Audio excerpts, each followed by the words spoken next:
moments ago. Let's welcome in Rich Rubino, political analyst and author of the Great American Political Trivia Challenge.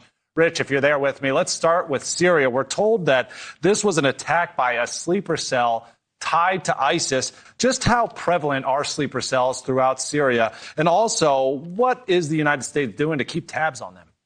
They are very prevalent, and we do have troops currently that work with the Syrians to try to dislodge them. But it's very interesting because we currently actually have an ally in the Syrian government.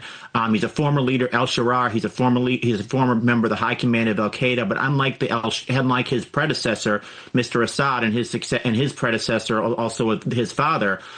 This is somebody who's actually an ally and who's going to try to work with the U.S. to try to dislodge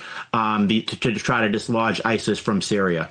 So President Trump has been criticized recently about all of the global affairs that he's sort of dipping his toes into, so to speak. Obviously, the Trump administration paying attention to Venezuela, obviously Ukraine, solving the Israel situation. But now we have this other thing happening in Syria.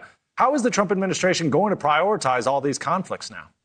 It's a great question, and that's why I guess you have certainly advisors to be working with you. But you have seen some like Marjorie Taylor Greene saying that the president is overemphasizing foreign policy instead of domestic policy. This is something that really brought down George H.W. Bush in 1992. Bill Clinton made essentially that same charge. I think as long as Americans are not feeling an economic recovery, that is where they generally tend to vote, and that's in their pocketbooks, right. And I think their pocketbooks and their wallets, respectively. And I think as you look further in down to the 2026 presidential election, unless the United States involved in a major war, which does not seem likely. I'm sorry, we got to wrap it right there. We have this breaking news out of Brown University where the press conference is beginning. Let's take a